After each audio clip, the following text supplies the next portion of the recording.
جن بڑوں نے ہمارے ساتھ ڈرامہ لگایا ہوا ہے نا، یعنی ہمارے پولیٹیشنز، ہماری اسٹیبلشمنٹ، ہماری جوڈیشری، ہمارے ریاستی ادارے، ان کو ڈسکس کیا جاتا ہے. تو ظاہر ہے میں اسی دنیا کا باشندہ ہوں. پہلے مولویوں کے کردار کی وجہ سے لوگ اسلام سے متنفر ہوئے ہیں. اب آپ پولیٹیشنز کو مذہبی پیشوا بنا کر پیش کریں گے تو دو چار بندے جو بچ گئے ہیں وہ مذہب سے متنفر ہوں گے. آپ ان کو پولیٹیشن رہنے دیں. پیغام کو فائدہ ہوتا ہے یا نقصان؟ کیونکہ اکثر جو چیز ریلیجن سے ریلیٹڈ نہیں ہے اس پہ بھی کانورسیشن ہو رہی ہوتی ہے. کیا وہ ضروری ہے؟ اللہ رسول کے احکامات کو اس طرح ٹیلر میڈ کیا کہ گویا کہ آپ خدا کی آواز بن کے دنیا میں بول رہے ہیں اور آپ کے سوا جتنے لوگ ہیں وہ سب کے سب کافر ہیں اور آپ اکیلے مسلمان ہیں. اگر میں کسی کے خلاف ہوں تو میں زیادہ خلاف ہوتا ہوں کیونکہ میرے سامنے صرف اس کی غلط باتیں آ رہی ہوتی ہیں، جو اس کے خلاف بول رہے ہوتے ہیں وہ آ رہے ہوتے ہیں.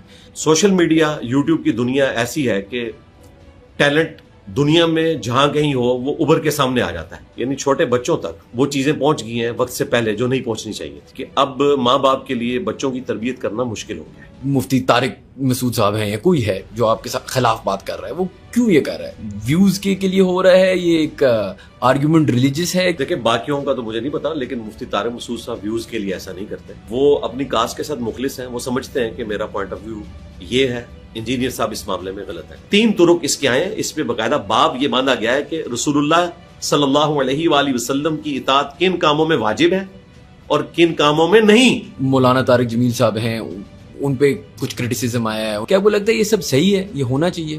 نہیں، ایسا ہونا نہیں چاہیے. علمی اختلاف ہونا چاہیے. ایڈ فیول ٹو فائر کرنے والے لوگ ہیں جن کو غصہ کسی اور بات پہ ہوتا ہے. جیلسی فیکٹر یہ ہوتی ہے کہ ان کو فیم مل گیا ہمیں نہیں ملا، وہ پھر اس طریقے سے اپنا غصہ نکالنے کی کوشش کرتے ہیں. آج کل یہ ٹاپک چل رہا ہے یہ گدھے کے گوشت کا، تو آج میں نے 2 گھنٹے اس کے اوپر پوری اسلامک رولنگ بیان کی ہے. صرف گدھے کے اوپر نہیں، جتنے حلال اور حرام جانور ہیں ان کی پوری لسٹ. آئے دن امام بارگاہوں کے اوپر خودکش حملے ہونا شروع ہو گئے. ہتھوڑا گروپ بن گیا. ہزاروں شیعہ کا قتل عام ہوا. اگر کوئی مسلمان دوسرے مسلمان کے اوپر تلوار اٹھاتا ہے تو دونوں جہنمی ہیں.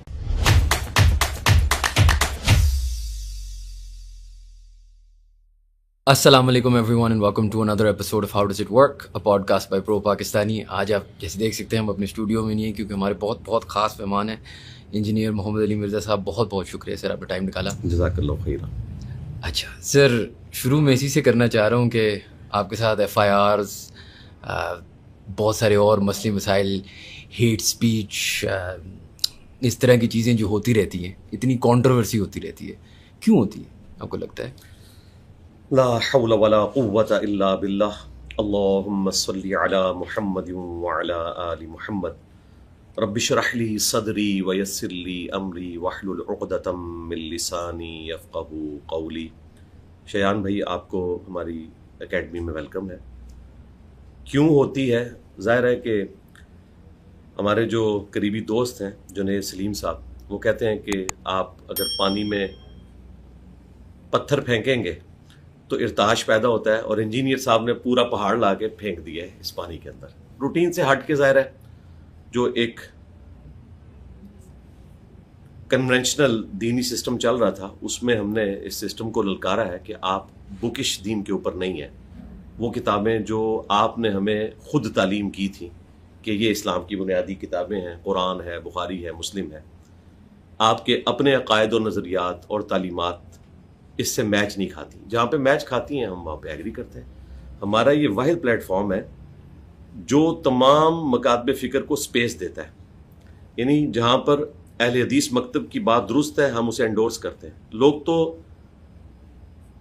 آدھا گلاس خالی پیش کرتے ہیں، ہم دوسری طرف سے بات کرتے ہیں کہ ہم تمام مکاتب فکر کی جو پازیٹیو چیزیں ہیں بکش انہیں انڈورس کرتے ہیں، اور جہاں پر ان کی غلطی ہے اس کو ہائی لائٹ کرتے ہیں. اب ہوتا کیا ہے کہ جب کسی ایک مکتب فکر کی غلطی ہائی لائٹ ہوتی ہے تو وہ یہ سمجھتا ہے کہ یہ ہمارے خلاف ہو گئے انجینئر صاحب، حالانکہ اسی مکتب فکر کی پازیٹیو چیزیں ہم ہائی لائٹ کر رہے ہوتے ہیں جو دوسروں کو بری لگ رہی ہوتی ہیں، اور وہ اس کی بنیاد اٹھا کر ہم پر چڑھائی کر دیتے ہیں کہ یہ تو فلاں کا اسپوکس مین ہے، دیکھیں ہمارے خلاف یہ بول رہا ہے. بھئی تمہارے حق میں بھی تو بول رہا ہے. اگر میں نماز کے طریقے کے حوالے سے بات کرتا ہوں رفع الیدین کے ساتھ تو اہل حدیث میرے ساتھ اتفاق کرتے ہیں. اسی طریقے سے اگر میں صحابہ اکرام کی عظمت کی بات کرتا ہوں تو اس میں دیوبند اور بریلوی میرے ساتھ ہیں. اگر میں اہل بیت کے مقام کی بات کرتا ہوں تو شیعہ میرے ساتھ کھڑے ہوئے ہیں. تو میرے ہر مسئلے میں کوئی نہ کوئی میرے ساتھ کھڑا ہے اور کوئی نہ کوئی مخالف ہے. تو اس کو سم اپ کریں تو میرا خیال ہے ساری باتیں ایسی ہیں کہ جن کے اوپر اتفاق ہے میرا اور کسی نہ کسی ایک فرقے کا. یہ نہیں ہے کہ میں سنگل آؤٹ ہوتا ہوں کوئی ایسے نظریے کو لے کر جو امت میں مجھ سے پہلے ایگزسٹ ہی نہیں کرتا تھا. غامدی صاحب پہ لوگ اعتراض کرتے ہیں نا, جینون کرتے ہیں, انہوں نے چند ایک نظریات ایسے امت میں پیش کیے ہیں جو ان سے پہلے نہیں تھے. ہم نے تو کوئی ایسا نظریہ پیش نہیں کیا. اگر آپ کے علم میں کوئی ایسا نظریہ ہے تو ہماری اصلاح کریں, انشاءاللہ تعالی ہم آج والا سورج غروب بھی نہیں ہونے دیں گے, توبہ کریں گے انشاءاللہ. ایک اور جو آپ ایک چیز کرتے ہیں پولیٹیکل کامنٹری کے ذریعے آپ بات کرتے ہیں پاکستان کے بارے میں, کیا آپ کو لگتا ہے اس سے آپ کے پیغام کو فائدہ ہوتا ہے یا نقصان؟ کیونکہ اکثر جو چیز ریلیجن سے ریلیٹڈ نہیں ہے اس پہ بھی کانورسیشن ہو رہی ہوتی ہے. کیا وہ ضروری ہے آپ کے اوپینین میں, یا وہ ایک ایسی چیز ہے جو کیونکہ ہم پاکستان میں رہتے ہیں یہاں پہ ریلیجن اور اسٹیٹ کا انٹرٹوائن بھی بہت ہوتے ہیں, تو یہ آپ کو کیا خیال ہے؟ ظاہر نیچرل چیز ہے. دیکھیں پاکستان میں جب ہم لوگ میٹرک لائف کے اندر تھے نا, 8 سے 9 سڑکیں ویران ہو جاتی تھیں وارث ڈرامہ دیکھنے کے لیے, اندھیرا اجالا دیکھنے کے لیے, آغوش دیکھنے کے لیے. ہم تو اس زمانے میں من چلے کا سودا بھی دیکھتے تھے اشفاق صاحب کا, اور بعض اوقات عشاء کی نماز پڑھ کے ڈرامے کے لیے آ جاتے تھے, سنتیں بعد میں پڑھتے تھے, اتنے شوق سے دیکھتے تھے. لیکن آج کے پاکستان میں 2025 کے اندر 8 سے 9 ڈرامہ نہیں چلتا. جن بڑوں نے ہمارے ساتھ ڈرامہ لگایا ہوا ہے نا, یعنی ہمارے پولیٹیشنز, ہماری اسٹیبلشمنٹ, ہماری جوڈیشری, ہمارے ریاستی ادارے, ان کو ڈسکس کیا جاتا ہے. تو ظاہر ہے میں اسی دنیا کا باشندہ ہوں, میں اب اندھیرا اجالا تو ڈسکس نہیں کروں گا. یا تو مجھے آپ 90s میں لے جائیں, تو اس زمانے میں اگر ہماری یہ دعوت ہوتی تو ہم اس وقت من چلے کا سودا ڈسکس کر رہے ہوتے, آغوش ڈرامہ ڈسکس کر رہے ہوتے. تو اس وقت ہماری یہ مجبوری بن جاتی ہے, ہم اس کو بنیادی ٹاپک کے طور پر ڈسکس نہیں کرتے. راہ چلتے ہوئے کبھی کوئی ایسی چیز آئے جس میں دین کی انوالومنٹ والا معاملہ ہو جائے تو اس پہ ہم کامنٹس کرتے ہیں. ورنہ تو میں ہر ویک کوئی پولیٹیکل شو کر رہا ہوں, کبھی کبھار ایک ویڈیو آتی ہے سال بعد, 6 مہینے بعد, اور اس میں بھی چند ایک جملے اٹھائے جاتے ہیں اور ہنگامہ کھڑا کر دیتے ہیں. تو میں نے تو اس کو کبھی ٹاپک نہیں بنایا. لیکن جب آپ کے ملک میں مذہبی ٹچ کی بنیاد کے اوپر پولیٹیکل لیڈرز کو مذہبی پیشوا بنا کر, مہاتما بنا کر, اور ایک بہت بڑی دینی پرسنالٹی بنا کر پیش کیا جائے گا, تو ہم کہیں گے کہ بھائی دینی پرسنالٹی ایسی نہیں ہوتی. پہلے مولویوں کے کردار کی وجہ سے لوگ اسلام سے متنفر ہوئے ہیں, اب آپ پولیٹیشنز کو مذہبی پیشوا بنا کر پیش کریں گے تو 2-4 بندے جو بچ گئے ہیں وہ مذہب سے متنفر ہوں گے. آپ ان کو پولیٹیشین رہنے دیں, کوئی اچھا کھلاڑی ہے اسے اچھا کھلاڑی رہنے دیں, اگر کوئی اچھا اسپیکر ہے اسے اسپیکر رہنے دیں, اس کو مذہبی پیشوا نہ بنائیں. کیونکہ مذہب ایک پورٹنٹ جذبہ ہے, ایک متبرک چیز ہے, اس کو آپ اپنی کاز کے لیے مس یوز نہ کریں. آپ دیکھتے ہیں ہمارے ملک کے اندر لوگ کیا کرتے ہیں, جب حکومت میں بیٹھے ہوتے ہیں تو ان کے مخالفین ان کو یزید کہتے ہیں, اپنے آپ کو حسین کہتے ہیں, اور وہی مخالفین جب خود حکومت میں آتے ہیں تو یہ وکٹم مان جاتے ہیں, یہ اپنے آپ کو حسین کہنا شروع کر دیتے ہیں, ان کو یزید کہنا شروع کر دیتے ہیں. تو یہ دن بدلتے رہتے ہیں لوگوں کے درمیان, اور اس کا نقصان یہ ہوتا ہے کہ ہماری جو ینگ جنریشن ہے وہ اس کو دینی مسئلہ بنا کر قبول کر لیتی ہے. جب آپ اپنی تقریر میں یہ کہیں گے کہ اگر آپ نے مجھے ووٹ نہ ڈالا تو قبر میں آپ سے پوچھا جائے گا, تو بھائی قبر میں جو کچھ پوچھا جانا ہے وہ تو اس شخص نے ہمیں بتا دیا جس کی قبر مدینے میں ہے صلی اللہ علیہ وآلہ وسلم. اب 1400 سال بعد آ کے آپ نے اپنا کوسچن بھی اس میں ایڈ کر دیا ہے, تو یہ تو بہت سینسٹیو مسئلہ ہے نا. آپ شکر کریں کہ ہم ان لوگوں کے اوپر توہین مذہب کی FIR نہیں کٹواتے, ہم علمی طریقے سے ان کی غلطی ہائی لائٹ کرتے ہیں کہ بھائی توبہ کریں, آپ اپنی اس گندی پالیٹکس کو دین سے الگ رہنے دیں. اگر پازیٹیو پالیٹکس ہو تو وہ دین کا حصہ ہے, لیکن اس طرح کی پاور پالیٹکس کہ جس میں آپ نے اللہ رسول کے احکامات کو اس طرح ٹیلر میڈ کیا کہ گویا کہ آپ خدا کی آواز بن کے دنیا میں بول رہے ہیں, اور آپ کے سوا جتنے لوگ ہیں وہ سب کے سب کافر ہیں اور آپ اکیلے مسلمان ہیں, تو یہ ظلم پہ مبنی بات ہے. میں پولیٹیکل کامنٹری اور ان ساری چیزوں پہ واپس آنا چاہتا ہوں. آپ نے بڑی انٹرسٹنگ بھی ایک بات کی کہ 90s میں جب آپ بچے تھے ڈرامے دیکھ رہے تھے, اس ٹائم آپ نے یہ سوچا تھا کہ آپ نے یہ کرنا ہے, اور آپ نے کب سوچا کہ میں اب میرا کام ہے اسلام پھیلانا یا سچا پیغام پھیلانا, یا جو آپ ابھی کر رہے ہیں, کس مومنٹ میں آپ کی زندگی میں وہ شفٹ آنا شروع ہوا؟ اور اگر میں آپ سے پوچھوں کہ آپ کیوں یہ کر رہے ہیں؟ نہیں, اسی وقت ہی آ گیا تھا شفٹ. کیا میں جب میٹرک میں پڑھتا تھا اس وقت بھی درس دیتا تھا. میں باپا جانی کی جو جماعت ہے اس وقت گرین پگڑی باندھتے تھے الیاس قادری صاحب, تو اپنی میٹرک کی لائف میں ان کے ساتھ اٹیچ ہو گیا تھا. ایف ایس سی کے دوران بھی, پھر انجینئرنگ یونیورسٹی میں بھی, یہ سارا کام میں پیرلل میں کرتا رہا. اچانک تو میں منظر عام پہ نہیں آیا. ہاں, سوشل میڈیا کی دنیا میں اچانک ہی کوئی بندہ سامنے آتا ہے نا, ٹیلنٹ تو پہلے سے ایگزسٹ کرتا ہے. بالکل صحیح ہے. اور پھر اچانک کوئی شخص اس طریقے سے نمودار ہو کر سب پر چھا جائے تو اس کے لیے ضروری ہے کہ اس کی کوئی پیچھے گراؤنڈ بھی ہو. اچانک تو ایک دن میں تو جہانگیر خان نہیں بنا, اس کے پیچھے اس کی محنت ہے. وہ تو آپ اس دن نام سنتے ہیں جب آپ کو پتا چلتا ہے کہ برٹش اوپن اس نے جیت لیا ہے, آپ کہتے ہیں اچانک کس طرح جیت لی. بھی اچانک نہیں, اس کے پیچھے اتنی محنت ہے. تو میں بھائی 1992 سے جب میں میٹرک میں پڑھتا تھا اس وقت سے درس و تدریس سے وابستہ ہوں, یعنی 33 سال ہو گئے. اور اس میں جو یہ یوٹیوب والا پورشن ہے یہ تو پچھلے 15 سال کا ہے. یعنی اس سے زیادہ پورشن دعوت و تبلیغ کا میرا اس سے پہلے کا ہے. انجینئرنگ یونیورسٹی میں بھی 1995 سے لے کر 2000 تک.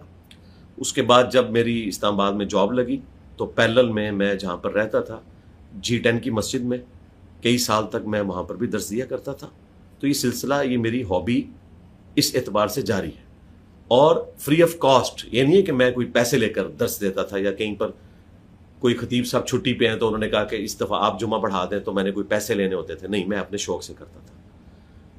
سوشل میڈیا, یوٹیوب کی دنیا ایسی ہے کہ ٹیلنٹ دنیا میں جہاں کہیں ہو وہ ابھر کے سامنے آ جاتا ہے. پہلے لوگ ٹیلنٹ کو ہنٹ کرنے کے لیے نکلتے تھے, اب ٹیلنٹ خود بخود بولتا ہے. یوٹیوب پہ آئیں, اگر آپ کے اندر گٹس موجود ہے تو دنیا کے دوسرے کونے پہ بیٹھے ہوئے لوگ بھی آپ کو سنیں گے. اور اگر نہیں ہے تو آپ بھلے کسی ریاستی ادارے کے انڈر لانچ ہو جائیں, چاہے آپ ٹی وی چینلز کے اوپر لانچ ہو جائیں, اینڈ رزلٹ یہی نکلے گا کہ لوگ کہیں گے کہ یار یہ موسمی چیز ہے, ختم ہوگی. سوشل میڈیا کے فائدے تو آپ نے ابھی بتائے, سوشل میڈیا کے کچھ نقصان بھی ہیں. ایک ایسا ہے کہ جسے وہ انگلش میں ایکو چیمبر کہتے ہیں, کہ جو سننا چاہتا ہے اس کو وہ الگوریدم دکھاتا رہتا ہے. تو اس سے ایسا ہوتا ہے کہ اگر میں کسی کے خلاف ہوں تو میں زیادہ خلاف ہوتا ہوں, کیونکہ میرے سامنے صرف اس کی غلط باتیں آ رہی ہوتی ہیں, جو اس کے خلاف بول رہے ہوتے ہیں وہ آ رہے ہوتے ہیں.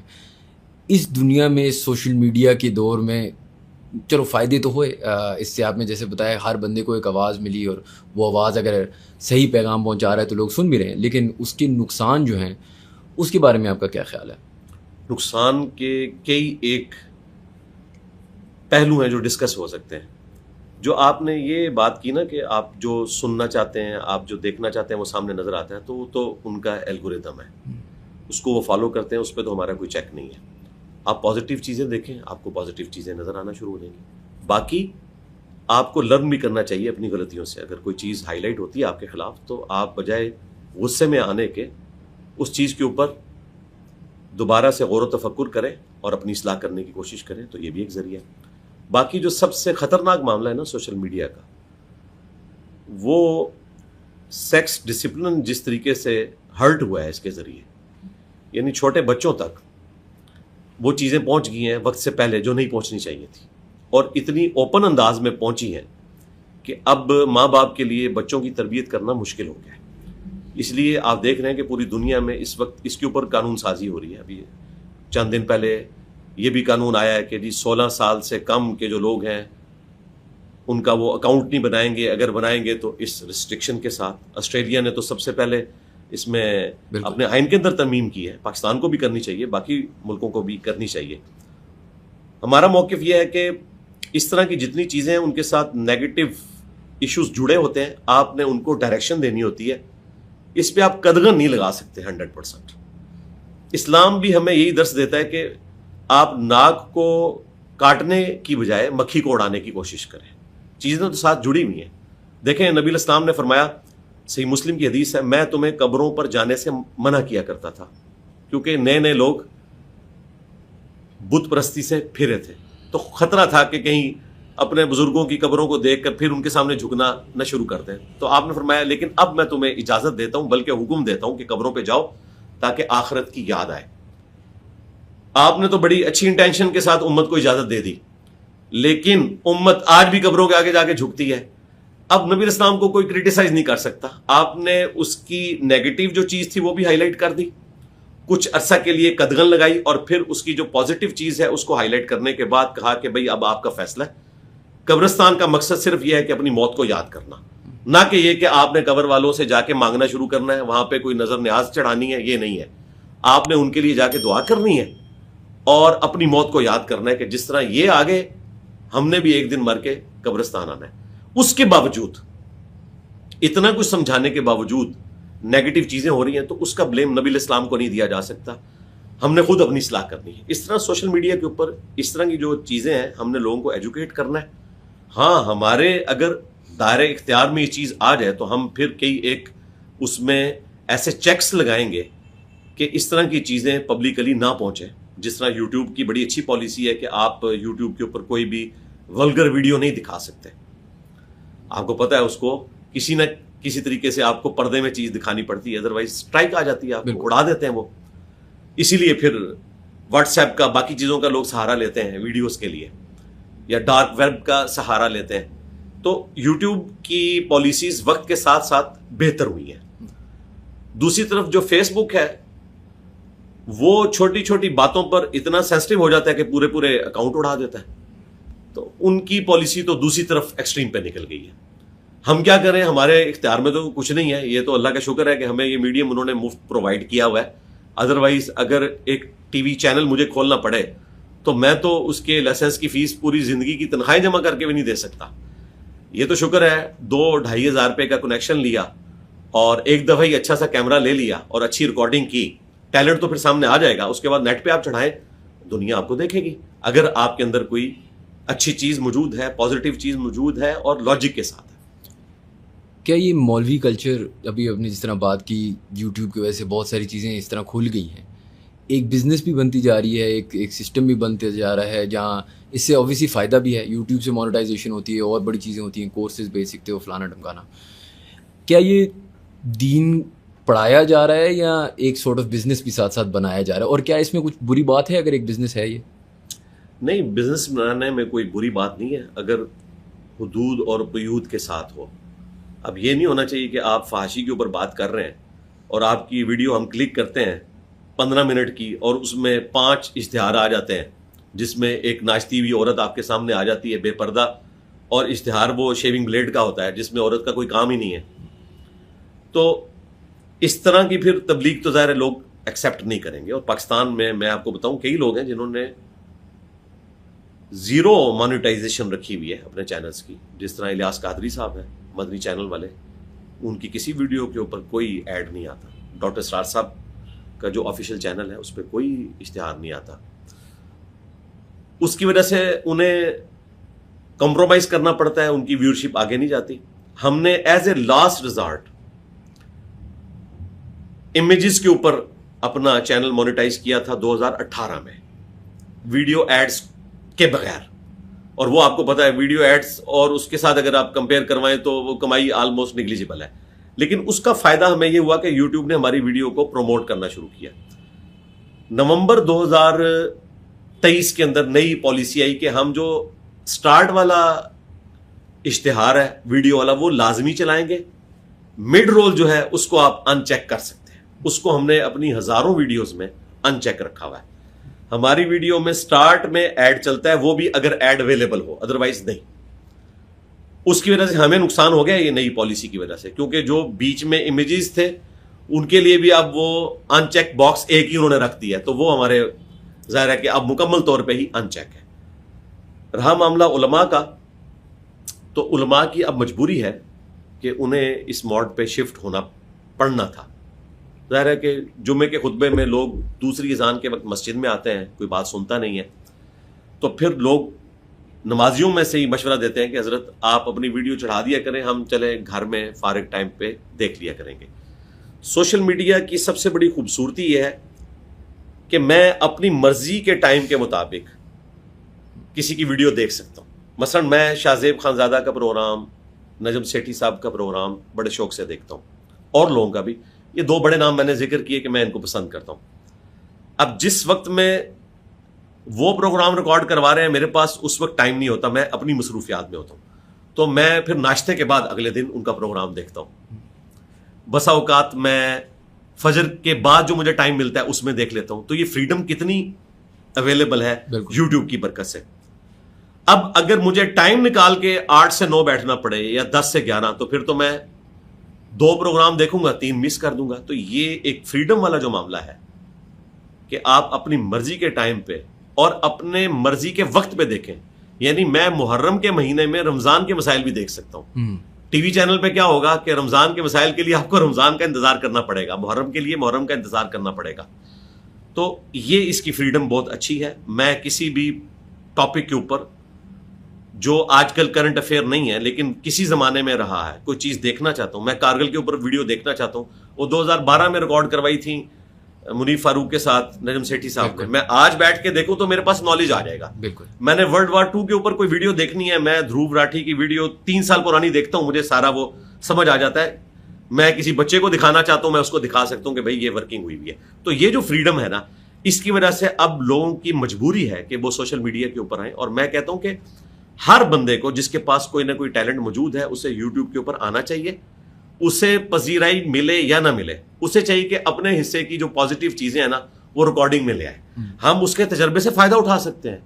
میں کئی ایسے لوگ جن کو عام لوگ کوئی اہمیت نہیں دیتے, میں ان کی ویڈیوز بھی دیکھ کے ان سے بھی لرن کرتا ہوں کہ اچھا یار اس کے پاس بھی کوئی ایک ایسی چیز ہے جس سے مجھے سیکھنے کی کوئی ایسی چیز مل سکتی ہے کہ میں اپنے دعوت کے کام میں ان پٹ دے سکتا ہوں. یہ ضروری نہیں ہے کہ آپ کو دعوت کی فیلڈ کے لوگ بتائیں گے. بعض اوقات ایسے پرابلمز آپ کو فیس کرنا پڑتے ہیں کہ جو دین کے اس کام میں کسی اور بندے کو فیس نہیں کرنے پڑے, کسی اور فیلڈ کے بندے کو وہ چیز فیس کرنی پڑی ہے. تو پھر وہ اس مصیبت میں کیسے نکلا, اس نے اپنی چیزیں شیئر کی ہیں, ہم نے اس سے فائدہ اٹھایا. نہیں, بڑی خوبصورت بات کر رہے ہیں آپ. میں پھر یہ کبھی کبھار سوچتا ہوں نا, اب یوٹیوب آیا اتنا اچھا ہے کہ جس طرح کوئی بھی آپ چینل آپ نے بات کی نا, اس کے 200 سبسکرائبر نہ ہو, اس سے آپ کچھ سیکھ سکتے ہیں. اور پھر بہت اچھی بات ہے کہ بہت سارے اسلامک چینلز آئے, لوگ سیکھنا شروع کیے اس سے. اور پھر ایسا بھی جس طرح میں ہوں, میں لے مین جو نوٹس کرتا ہوں کہ پھر بہت ساری آرگیومنٹس بھی شروع ہونے شروع ہو گئی عالموں کے بیچ میں, وہ ایک پبلک ڈسپیوٹس بننا شروع ہو گئی. آپ کے ساتھ بھی اکثر ایسے ہوتا ہے. اس ساری چیزوں کا دین میں کوئی مطلب پوائنٹ ہے اس سے یہ کیوں ہوتا ہے اتنا زیادہ, کہ مثال کے طور پہ مفتی طارق مسعود صاحب ہیں یا کوئی ہے جو آپ کے ساتھ خلاف بات کر رہا ہے, وہ کیوں یہ کر رہا ہے؟ ایک ویوز کے لیے ہو رہا ہے, یہ ایک آرگیومنٹ ریلیجس ہے, کیوں ہوتے ہیں اس طرح کے اتنے زیادہ ڈسپیوٹ ہوتا ہے پاکستان میں؟ دیکھیں باقیوں کا تو مجھے نہیں پتا, لیکن مفتی طارق مسعود صاحب ویوز کے لیے ایسا نہیں کرتے. وہ اپنی کاز کے ساتھ مخلص ہیں, وہ سمجھتے ہیں کہ میرا پوائنٹ آف ویو یہ ہے, انجینئر صاحب اس معاملے میں غلط ہے, تو وہ اپنے آرگومنٹ کو علمی طریقے سے جس کو وہ صحیح سمجھتے ہیں وہ پبلکلی رکھتے ہیں, اور ہم ان کے جواب میں اپنا موقف رکھ دیتے ہیں, پھر عوام فیصلہ کرتی ہے. ڈسپیوٹ اس وقت شروع ہوتا ہے کہ جب آپ کسی بندے کے اوپر توہین مذہب کا الزام لگا کر موب چڑھانے کے لیے کوشش کرتے ہیں. یہ چیز غلط ہے. علمی ڈسکشن ہونی چاہیے. صحابہ کرام میں بھی علمی ڈسکشن ہوا کرتی تھی. حیران کن میں آپ کو بات بتاؤں, ایون نبی علیہ السلام کے ساتھ صحابہ کرام نے علمی اختلاف کیا ہے. اچھا, کئی معاملات کے اندر. وہ علمی اختلاف دین کے معاملے میں نہیں تھا, دنیاوی کسی مسئلے میں کنفلکٹ آیا, نبی علیہ السلام کا کوئی مشورہ تھا, صحابہ کرام نے کاؤنٹر آرگومنٹ رکھا, نبی علیہ السلام نے اپنا مشورہ پیچھے کیا اور ان کی بات کو ایکسیپٹنس دی. مثال کے طور پر صحیح مسلم میں اوپر تلے 3 احادیث ہیں. نبی علیہ السلام جب ہجرت کر کے مدینہ شریف آئے تو آپ نے دیکھا کہ وہاں پر لوگ کھجور کی اچھی فصل لینے کے لیے نر اور مادہ کا ملاب خود سے کرواتے ہیں. تو نبی علیہ السلام نے کہا کہ اسے نیچرل پیس میں رہنے دو جس طرح آلریڈی ہوتا ہے, تو اس میں کیا حرج ہے. یہ آپ نے مشورہ دیا, حکم نہیں دیا. انہوں نے اسے حکم سمجھ لیا, اس سال ان کی فصل کم پڑ گئی.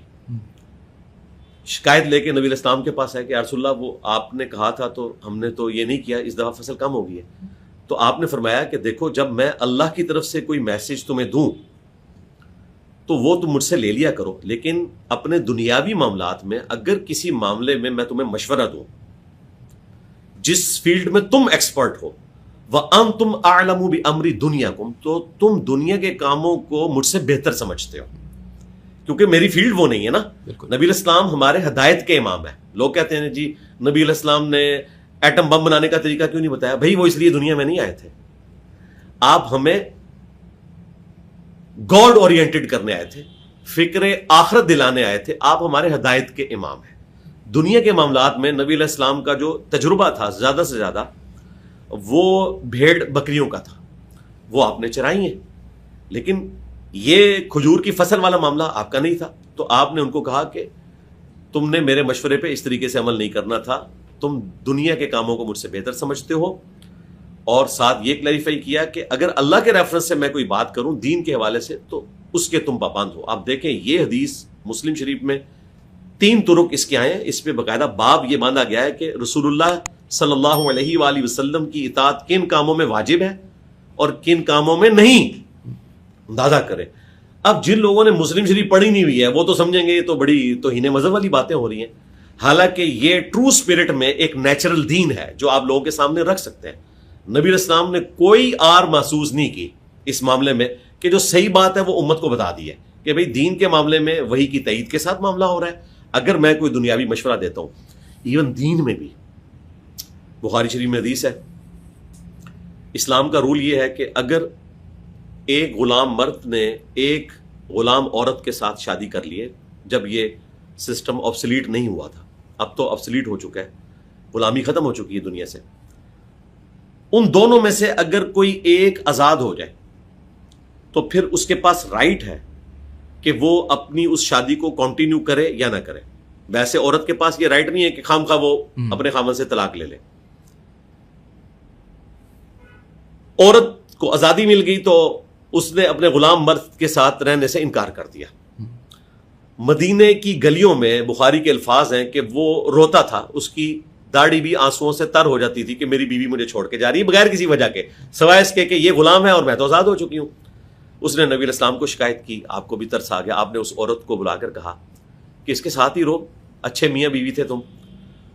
اس نے پہلا سوال کیا، یا رسول اللہ یہ آپ مجھے حکم دے رہے ہیں یا مشورہ دے رہے ہیں؟ اب نبی صلی اللہ علیہ وآلہ وسلم یہ تو کہہ نہیں سکتے تھے کہ میں حکم دے رہا ہوں، کیونکہ شریعت کا حکم تو نبی علیہ السلام بھی نہیں بدل سکتے اللہ کی اجازت کے بغیر. آپ نے کہا یہ میرا مشورہ ہے، حکم میں کیسے دے سکتا ہوں، اللہ نے تجھے اختیار دیا ہے. تو پھر اس نے کہا یا رسول اللہ اگر آپ کا مشورہ ہے تو مجھے یہ مشورہ قبول نہیں ہے. آج آپ امیجن کر سکتے ہیں آپ کسی مذہبی پیشوا سے اختلاف رائے نہیں کر سکتے، وہ آپ کی لائف ونریبل کر دیتا ہے. اور جو اس کائنات کا امام ہے وہ ایک عورت سے یہ بات سن رہا ہے اور اس کے بعد کہہ رہا ہے ٹھیک ہے تمہارا رائٹ ہے. نبی علیہ السلام نے اتنی سپیس دی ہے اپنے ماننے والوں کو. اور یہ بہت خوبصورت بات آپ نے ابھی کی، اور میں پھر یہی سوچتا ہوں نا کہ جو آپ نے ابھی تھوڑی دیر پہلے بات بھی کی موب کلچر کی، کہ آپ کے پیچھے پڑ جاتے ہیں، ایسا ہوتا ہے کوئی آپ کے، اب جس طرح جہاں پہ ہم ہیں پاکستان میں یہ بہت کامن ہے کہ بہت چیزیں چڑھائی جاتی ہیں بڑھائی جاتی ہیں. اس کو کسی طریقے سے روکنے کے لیے، جس طرح ابھی آپ نے دیکھا ہوگا مولانا طارق جمیل صاحب ہیں، ان پہ کچھ کرٹیسزم آیا ہے، ان پہ کچھ تبلیغ ڈفرینٹ جگہوں سے پریشر ہے، کیا آپ کو لگتا ہے یہ سب صحیح ہے، یہ ہونا چاہیے؟ نہیں، ایسا ہونا نہیں چاہیے، علمی اختلاف ہونا چاہیے. لیکن ہمارے سو کالڈ بزرگان دین اور علماء کرائم، یعنی کہ مجرم علماء، یہ کرائم میں انگلش والا نہیں، علماء پرائم کی بات نہیں کر رہا، عزت والے علماء کی نہیں، جو علماء سو ہیں، علماء کرائم، مجرم علماء، انہوں نے تربیت اپنے ماننے والوں کی ایسی کی ہے کہ اگر 100 باتوں میں آپ کا کسی کے ساتھ اتفاق ہے لیکن 101 نمبر بات میں وہ آپ سے اختلاف رائے کرتا ہے تو آپ نے اس کو 0 سے ملٹیپلائی کرنا ہے اور کہنا ہے کہ اس نے ہمارا فرقہ ہی چھوڑ دیا. طارق جمیل صاحب کے ساتھ بھی یہی ہوا ہے. طارق جمیل صاحب نے کوئی اپنے سسٹم سے بغاوت نہیں کی تھی. سٹارٹ ہوا ان کا جب انہوں نے وہ صحیح حدیث بیان کی، من کنت مولا فہذا علی مولا. اب یہ حدیث سے متواتر ہے، جامع ترمذی میں ہے، سنن نسائی الکبریٰ میں ہے، مسند احمد میں موجود ہے، حضرت علی کے فضائل کے چیپٹر میں. یہ کوئی شیعہ کی کتابیں نہیں تھی، لیکن چونکہ انہوں نے بیان کیا اور پھر اس میں انہوں نے سمجھانے کے لیے بڑی پیاری بات کی، میں اسے انڈورس کرتا ہوں. وہ کہنے لگے ممبر پہ بیٹھ کے کہ میں ایک دن بیٹھ کے سوچ رہا تھا کہ ہم حضرت ابو بکر کو ابو بکر صدیق کہتے ہیں، صرف ابو بکر نہیں کہتے. حضرت عمر کو عمر فاروق کہتے ہیں، صرف عمر نہیں کہتے. حضرت عثمان کو عثمان غنی کہتے ہیں, صرف عثمان نہیں کہتے, تو حضرت علی کو کیوں صرف حضرت علی کہتے ہیں؟ ہمیں چاہیے کہ ہم ان کے ساتھ بھی ایک پروٹوکول اٹیچ کریں, مولا علی.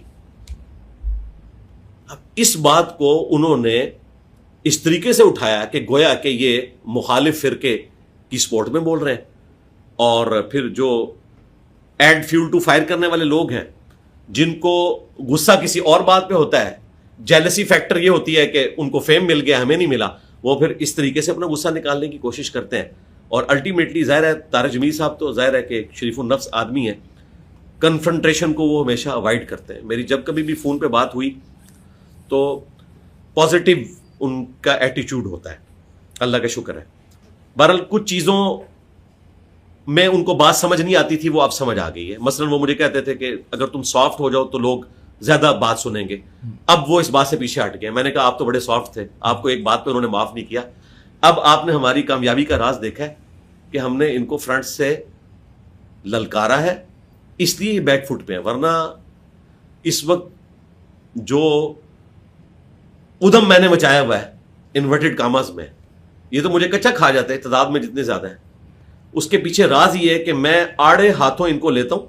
ہاں, ہیومن ڈگنیٹی وائلیٹ نہیں کرتا, علمی دلائل کے ساتھ. میں یہ نہیں کہتا کہ ٹھیک ہے اس نے بات کر دی ہے, مجھ پہ الزام لگا دیا تو میں چپ کر کے بیٹھ جاؤں, یہ تو ایف آئی آر کٹوا دیں گے, مواب لے کر آ جائیں گے. نہیں, میں فرنٹ سے لیڈ کرتا ہوں, ان کے اعتراضات کے جوابات دیتا ہوں, اور پھر ان کو اور ان کے بڑوں کو میں ایکسپوز کرتا ہوں. ان کو لالے پڑ جاتے ہیں, جس کی تازہ مثال سعد رضوی صاحب ہے. کہاں وہ دن تھے کہ انہوں نے یوں چیلنج کیا تھا کہ اس کو میرے سامنے بٹھا دو. میں نے اگلی اتوار کو کہا کہ ٹھیک ہے میں سعد رضوی صاحب کے ساتھ بیٹھنے کے لیے تیار ہوں, لیکن نہیں وہ بیٹھے. اب اللہ کا شکر ہے ریحان طارق صاحب کے ساتھ انہوں نے بیٹھ کر خود ہی سیز فائر کر دیا, جو آغاز انہوں نے خود کیا تھا. تو میں نے بھی گڈ جیسچر کے طور پر اگلے اتوار کو آ کے سیز فائر کر دیا کہ ٹھیک ہے آپ اپنے اس چیلنج سے پیچھے ہٹیں تو میں آپ کو ٹونٹ بھی نہیں کرواؤں گا. میں سمجھتا ہوں کہ آپ کو یہ بات سمجھ آ گئی کہ کو ایگزسٹ کرنا ہے. یہ نہیں ہے کہ صرف ٹی ایل پی اور ان کے ماننے والے اپنی بات لوگوں تک پہنچا سکتے ہیں, ہم بھی پہنچا سکتے ہیں. اگرچہ ہمارے پاس کوئی مسجد نہیں, کوئی چندہ بک نہیں, کوئی مدرسہ نہیں, اس کا یہ مطلب نہیں ہے کہ لوگ ہماری بات نہیں سنتے. لوگ بات سنتے ہیں. ہم چاہیں تو ان کی طرح ہم بھی روڈز بلاک کر سکتے ہیں, لیکن ہم نان اسٹیٹ ایکٹرز کے مخالف ہیں. ہم اینٹی اسٹیٹ سرگرمی کو اچھا نہیں سمجھتے. ہماری اس شرافت کو ہماری کمزوری نہ سمجھا جائے. اللہ کا شکر ہے سعد رضوی صاحب نے ایک گڈ جیسچر دیا, ہم نے اس کو ایکسیپٹ کیا, اور میں نے باقاعدہ اناؤنسمنٹ کی ہے کہ ہمارا کوئی اسٹوڈنٹ اب اس معاملے میں ان کو ٹونٹ بھی نہیں کروائے گا. یہ چیپٹر کلوز ہے. آپ نے ابھی تھوڑی دیر پہلے بات کی سافٹ نہیں رہنا چاہیے. کیوں نہیں رہنا چاہیے سافٹ؟ مطلب کیا وجہ ہے کہ ایک ہارڈ سٹانس لینا ضروری ہوتا ہے اس طرح کی سچویشن میں؟ نہیں, سافٹ اگر آپ انداز کی بات کرتے ہیں نا, اس پہ کلام ہو سکتا ہے کہ انداز سافٹ ہے یا ہارڈ ہے. باقی جو علمی گراؤنڈز ہیں وہ تو سافٹ ہی ہونی چاہیے ظاہر ہے, اور وہی ہوتی ہیں. ہم نے کبھی گالی گلوچ نہیں کیا. ہمارا پلیٹ فارم واحد پلیٹ فارم ہے جو کہتا ہے کہ تمام مکاتب فکر کے علماء کے پیچھے آپ نماز پڑھیں. یہ تو ایک دوسرے کے پیچھے نماز کے قائل نہیں ہے, ایک دوسرے کو چندہ دینے کے قائل نہیں ہے. ہم نے اسی وجہ سے کوئی مسجد اپنی نہیں بنائی ہے. میں اگر نماز جمعہ ایک اہل حدیث کی مسجد میں پڑھتا ہوں تو دوسرا دیوبند کی مسجد میں پڑھتا ہوں, کبھی شیعہ کی مسجد میں بھی پڑھ لیتا ہوں, کبھی بریلویوں کی مسجد میں بھی پڑھ لیتا ہوں. یہ میری روٹین تھی جب تک کہ سیکورٹی ایشوز میرے ساتھ نہیں جڑے ہوئے تھے. اب تو کچھ عرصے سے ظاہر ہے میرے لیے ایک مصیبت کھڑی ہوگی, ورنہ تو میری 5 نمازوں کی مساجد الگ فرقوں کی ہوتی تھی تاکہ میرے دل میں کبھی نیگیٹو سائیکالوجی ڈیولپ نہ ہو, اور سب کو چندہ دے کر نکلتا تھا. اگر میں نے کسی مسجد میں وضو کیا ہے, گھر سے وضو نہیں کر کے گیا, تو میں یہ حق سمجھتا ہوں کہ اس مسجد میں ایٹ لیسٹ اتنی رقم ضرور ڈال دوں کہ جو پانی کی موٹر یہاں پہ چلی تھی اور اس میں سے میں نے بھی یوز کیا تو میرا حصہ بھی چلا جائے, یا جس پنکھے کے نیچے کھڑے ہو کے میں نے نماز پڑھی ہے بجلی کے بل میں میرا حصہ بھی چلا جائے. تو میرے اندر تو اس طرح کی کوئی نیگیٹو چیز موجود نہیں. بہرحال پورے پیشن کے ساتھ بات رکھنا یہ ایک ایسا سٹائل ہے جو سنت سٹائل بھی ہے اور یہ افیکٹو بھی ہوتا ہے. صحیح مسلم میں 2005 نمبر حدیث ہے. اس حدیث کے راوی جابر بن عبداللہ ہیں, ان سے امام باقر علیہ السلام نے سنا اور ان سے ان کے بیٹے امام جعفر علیہ السلام نے سنا کہ نبی علیہ السلام جب ممبر پر چڑھتے تو آپ کی آواز بلند ہو جاتی, آپ کی آنکھیں سرخ ہو جاتی اور غصے میں اضافہ ہو جاتا, گویا کوئی جرنیل اپنی فوج کو تیار کر رہا ہے. تو ایک ممبر کا تقاضا ہے ایک آمنے سامنے بیٹھ کے گفتگو کرنے کا تقاضا ہے. ابھی دیکھیں میں اگرچہ ایک سیمی ممبر کے اوپر بیٹھا ہوں لیکن ہم ایک پازیٹیو انداز میں ڈسکشن کر رہے ہیں. یہیں پہ اگر آپ مجھے کوئی ٹاپک دیں گے نا جس پہ میں نے سپیچ کرنی ہے, پھر اس کا انداز ہوگا سنت, آواز بلند ہوگی, گرجدار, کیونکہ آپ نے موٹیویٹ کرنا ہے. اس میں الفاظ ہیں جیسے کوئی جرنیل اپنی فوج کو تیار کرتا تھا. اور اس کو میں دنیاوی مثال سے سمجھاتا ہوں کہ شاہد افریدی صاحب جب امپائر کے سامنے اپیل کرتے ہیں جتنی زوردار آواز کے اندر, اتنی زوردار آواز میں وہ اپنی بیوی سے چائے نہیں مانگتے. اب ان کو یہ گلہ نہیں ان کی بیوی کر سکتی کہ تم گراؤنڈ میں جا کے بڑے بدتمیز ہو جاتے ہو, میرے سامنے تو بڑے اچھے ہو. او بھائی گراؤنڈ میں اگر اس کی بیوی بھی امپائر ہوگی نا تو وہ پھر اسی انداز میں بات کرے گا, پھر یہ نہیں دیکھے گا میری بیوی ہے, وہ پھر اس میچ کا اس گیم کا تقاضا ہوگا. اور وہ جو امپائر والا اس کا اگر کک ہوگا نا تو اس سے امپائر کے انداز میں چائے نہیں مانگے گا, ریکویسٹ کر کے ہی مانگے گا. ٹھیک ہے, تو یہ ڈائنامکس بدلتی ہے اپنے ماحول کے اعتبار سے, آپ کی آڈینس کے اعتبار سے, اور آپ جس لیول کے اوپر گفتگو کر رہے ہیں. بعض اوقات میں گفتگو کرتے ہوئے لائیو سیشنز میں پوچھ لیتا ہوں کہ آپ کی تعلیم کتنی ہے.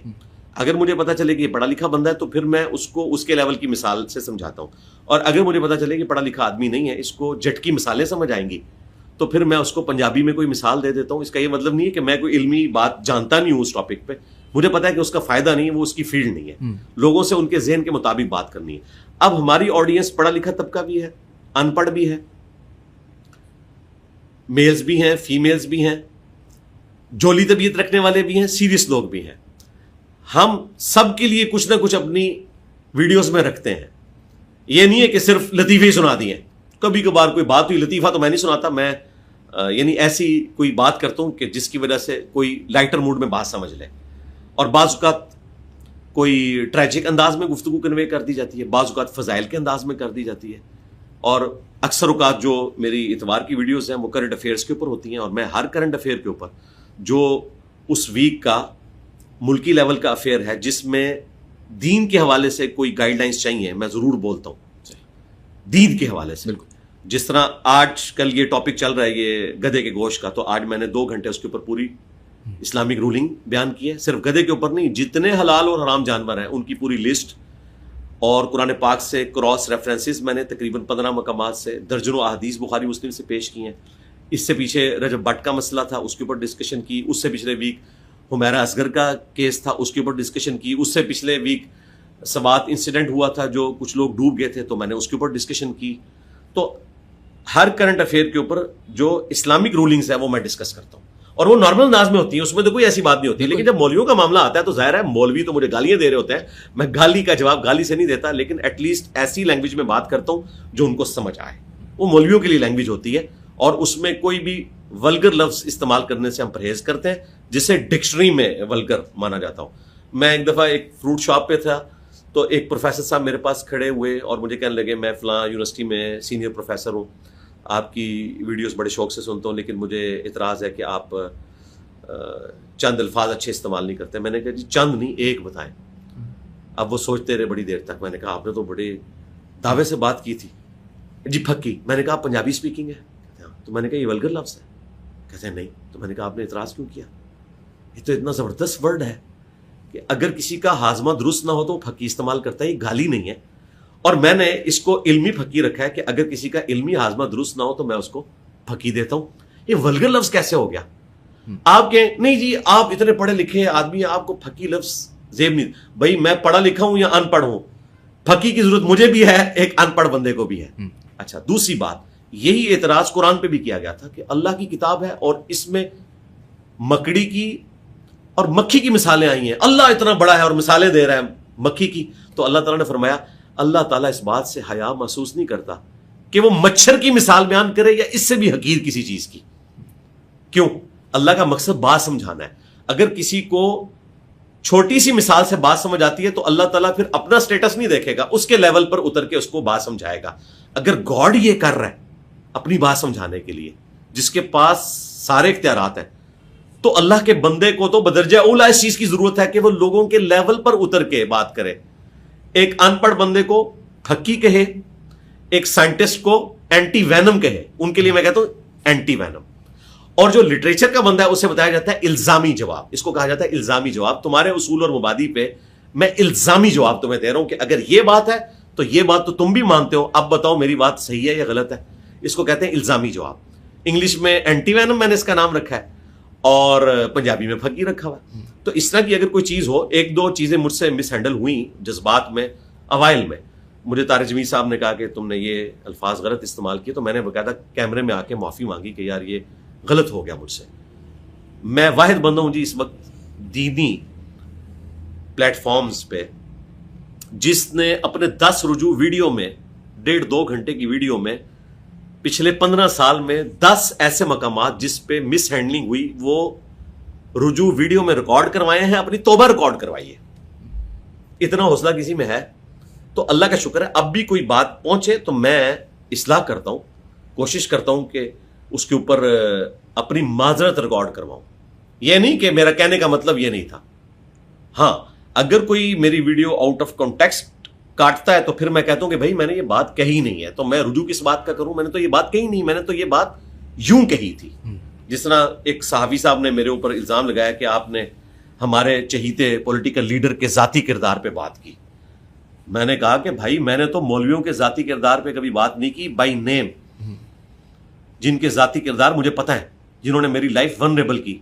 تو میں نے ایک پولیٹیکل لیڈر کے ذاتی کردار کی بات کیوں کرنی ہے؟ میں نے تو اس کے پولیٹیکل کردار کی بات کی تھی کہ وہ یو ٹرنز لیتا ہے, اس کے کال اور فیل میں تضاد ہے, اور تم نے اس کو ذاتی کردار جو اس کی ذات کے حوالے سے پوری دنیا جانتی ہے اس کے ساتھ لیٹ کیا. چونکہ باقی دنیا ان کو کرٹیسائز کرتی تھی تو تم نے خود رنگ بھرے ہیں. تو میں معذرت کس بات کی کروں, میں نے تو یہ بات کی نہیں تھی. ہاں, جہاں پر ہم کریں گے ہم معذرت کریں گے کہ بھائی یہ بات غلط ہوئی, ہم معذرت کرتے ہیں. اور بعض اوقات میں معذرت ایسی کرتا ہوں کہ اگلی بات اس سے بھی زیادہ سخت ہو جاتی ہے کہ بھئی میں نے تو ہلکی بات کی تھی, ٹھیک ہے میں معذرت کرتا ہوں, اصل بات یہ تھی, سن لو پھر لو سامو. یہ بھی ہو جاتا ہے. ابھی جو دنیا میں ساری چیزیں چل رہی ہیں, پاکستان میں ابھی آپ نے بات کی نا, ریلیجن یوز ہوا ہے, پولیٹکس میں یوز ہوتا ہے, ہماری اسٹیبلشمنٹ یوز کرتی ہے. اس کی بہت ساری میں وجوہات سنی ہیں. کوئی کہتے ہیں کہ ضیاء الحق کے زمانے میں جب ہم نے جنگ لڑنی تھی تو ہم نے اسلام کو ویپنائز کیا. کوئی کہتے ہیں وار آن ٹیرر کے ٹائم پہ جب ہم نے افغان بھائیوں سے دوستی چھوڑی اور امریکنز کے ساتھ تھوڑا سا سائڈ لیا تو ادھر پھر ایک ایکسٹریمزم پھیلا اور ایسی چیزیں ہوئیں. اگر میں آپ سے یہ پوچھوں کہ یہ ایک پاکستان میں مذہب اس طرح ویپنائز ہو رہا ہے, یا یہ شاید مجھے اس لیے صرف لگ رہا ہے کیونکہ میں پاکستان میں بیٹھا ہوں اور دنیا میں ہی ایسے ہوتا ہے اور ہمیشہ سے ہی ایسا ہوتا ہوا ہے, یا یہ صرف ایک پاکستان اسپیسیفک ایشو ہے؟ پاکستان میں بہت زیادہ ہے, باقی جگہوں پہ بھی ہے, لیکن پاکستان میں حقیقتاً بہت زیادہ ہے. اور اس میں ظاہر ہے ہماری اسٹیبلشمنٹ کا قصور ہے. انہوں نے اپنے نظام میں وسیع تر مفاد میں ضیاء الحق کے دور میں یہ سب کچھ کیا. اس سے پہلے تو سنی شیعہ فسادات نہیں ہوا کرتے تھے. شیعہ کے جلوس کے اندر سنی سبیلیں لگایا کرتے تھے. پھر ہم نے وہ وقت بھی دیکھا کہ آئے دن امام بارگاہوں کے اوپر خودکش حملے ہونا شروع ہو گئے, ہتھوڑا گروپ بن گیا, ہزاروں شیعہ کا قتل عام ہوا, ٹوائلٹس میں شیعہ کافر نعرے لکھے گئے. یہ سارے وہ معاملات تھے جو ہم نے بچپن میں دیکھے, اور اس وقت ہمیں برے نہیں لگتے تھے کیونکہ ہم سنی تھے, ہمیں پتہ ہی نہیں تھا. سنی مراد یعنی منہج کے اعتبار سے سنی نہیں, سن سنا کے سنی. سنی تو منہج کے اعتبار سے آج بھی ہم سنی ہیں, لیکن آج ہمیں سمجھ آئی کہ یہ نفرت کی آگ تھی. لیکن اب اللہ کا شکر ہے FATF کے بعد اور یہ جو پوسٹ 9/11 ورلڈ ہے, اس میں ہم نے کئی معاملات میں اپنی اصلاح کر لی ہے, اور مستقبل میں انشاءاللہ بہتری آئے گی. رہا وہ جذباتی ایلیمنٹ, تو وہ اس لیے ہے کہ مذہب سب سے امپورٹنٹ جذبہ ہے, اس کو مس یوز کیا جا سکتا ہے. یہ ہمیشہ سے ہوتا رہا ہے. آپ دیکھیں ورلڈ وار 2 میں 30,000 کے قریب لوگ تھے جو جاپان کے شہنشاہ کے لیے جانے دینے کے لیے تیار ہو گئے. خودکش حملوں کے بانی وہ لوگ ہیں. مسلمانوں کے کھاتے میں تو ویسے ڈل گئے ہیں, اس زمانے میں انہوں نے خودکش حملے کیے ہیں. ہزاروں امریکن فوجی مرے, پھر امریکہ کو as a last resort atom bomb پھینکنا پڑا کہ بھئی یہ تو اب خپتی قابو آنے والے نہیں ہیں, ان کا علاج اس طریقے سے ہوگا. وہ جسٹیفائی کرتے ہیں اس حوالے سے. اس وقت یہ ٹاپک نہیں ہے کہ وہ صحیح تھا یا غلط تھا. تو یہ معاملات ہمیشہ سے رہے ہیں. صلیبی جنگیں ہوئی ہیں مذہب کی بنیاد پہ نا. پوپ فتویٰ دیتا تھا اور دنیا میں جنگیں چھڑ جاتی تھی. یہ آج کا دور, بڑے عرصے بعد ایسا دور انسانیت نے دیکھا ہے, ہزاروں سال کے بعد, کہ جب مذہبی لوگ اس وقت حکومت میں نہیں ہیں. ورنہ ہمیشہ مذہبی لوگوں کے پاس حکومت ہوا کرتی تھی. یعنی برٹش امپائر جو تھی اگر آپ دیکھیں چرچ کے انڈر, ظاہر چرچ کے انڈر تھی, بالکل. اور اس سے پہلے صلیبی جنگیں ہوئیں, اور اس وقت مسلمان بنو عباس, پھر سلطنت عثمانیہ, ظاہر ایک مذہب کا رنگ تھا نا. یہ تو آج کا مبارک دور ہے جہاں کمزوریاں ہیں, وہاں پہ پازیٹیو چیز یہ ہے کہ ٹرمپ کٹر کرسچن ہے, لیکن اس کی پارلیمنٹ میں قرآن کی بھی تلاوت ہو رہی ہے اور وہ بیٹھ کے سن رہا ہے, اور وائٹ ہاؤس میں علماء کی افطاری بھی کرواتا ہے. پہلے تو آپ نے کبھی سنا تھا کہ پوپ جو ہے وہ امام کعبہ کو افطاری کے اوپر بلائے؟ وہ تو کہتے تھے قتل کرو ان کو. تو اس اعتبار سے کچھ پازیٹیو چیزیں بھی آئی ہیں اس ماڈرن ایرا میں جہاں نیگیٹو چیزیں آئی ہیں. سر میں اگر آپ سے اس سے پوچھوں کہ آپ نے بڑی اچھی بات کی نا کہ پہلے زمانے میں جنگیں بھی جب لڑی جاتی تھیں تو کوئی اسلام کے لیے لڑ رہا تھا, کوئی کرسچینٹی کے لیے لڑ رہا تھا.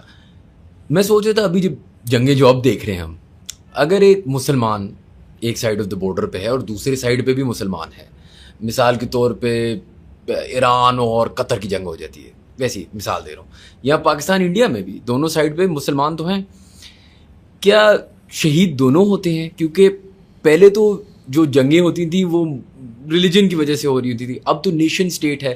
اب نیشن اسٹیٹ میں ایسا بھی ہو سکتا ہے, چلیں آپ کہہ سکتے ہیں سنی شیعہ ڈیوائڈ ہے نا, ہم سنی ہے تو ایران شیعہ ہے. میں کہہ رہا ہوں جس ملک میں دونوں سنی بھی ہو, اگر وہ جنگ لڑ رہے ہو تو دونوں سائڈوں سے شہید ہو رہے ہوتے ہیں. اس کی مثال بھی ہے افغانستان. جی بالکل. داعش اہل حدیث سنی ہے, طالبان دیوبندی سنی ہے, اور آپس میں لڑ رہے ہیں. ان سے بھی جا کے پوچھا جائے تو وہ ایک دوسرے کو کہیں گے کہ یہ غلطی کے اوپر ہے. رہا قرآن و سنت کی روشنی میں تو نبی الاسلام کا فرمان ہے صحیح بخاری اور صحیح مسلم کے اندر کہ اگر کوئی مسلمان دوسرے مسلمان کے اوپر تلوار اٹھاتا ہے تو دونوں جہنمی ہیں. پوچھا گیا کہ مقتول, وہ تو مظلوم تھا, وہ تو مارا گیا, وہ کیوں جہنمی ہے؟ قاتل کی تو سمجھ آتی ہے کہ اس نے قتل کیا. تو آپ نے فرمایا مقتول نے بھی تو ارادہ کیا تھا دوسرے کو قتل کرنے کا. یعنی ایسی جنگیں جو پاور پالیٹکس کے لیے کی جائیں, لسانیت کی بنیاد کے اوپر کی جائیں, ان جنگوں کا انجام تو یہ ہے. لیکن اگر کوئی ٹرو کاز کے لیے کر رہا ہے, جس طرح ہماری اسٹیٹ کو جنگ لڑنی پڑ رہی ہے نان اسٹیٹ ایکٹرز کے خلاف, وہ بھی مسلمان ہیں, ریٹ آف دی گورنمنٹ کو اسٹیبلش کرنے کے لیے, تو اس کیس میں تو آپ اسٹیٹ کے ساتھ کھڑے ہوں گے, کیونکہ نان اسٹیٹ ایکٹرز کی جنگ اسٹیٹ سے ہے, کسی پولیٹیکل جماعت سے نہیں ہے. آج اگر پیپلز پارٹی حکومت میں آ جائے نا, تب بھی یہ جو نان اسٹیٹ ایکٹرز ہیں وہ ہماری ریاست سے لڑیں گے. آج سے پہلے عمران خان صاحب کی گورنمنٹ تھی, اس وقت بھی یہ ہم سے لڑ رہے تھے. آج نون لیگ کی گورنمنٹ ہے, آج بھی ہم سے لڑ رہے ہیں, مستقبل میں بھی لڑیں گے, کیونکہ ان کی جنگ ہے اسٹیٹ کے ساتھ, کسی پولیٹیکل جماعت کی حکومت کے ساتھ نہیں ہے.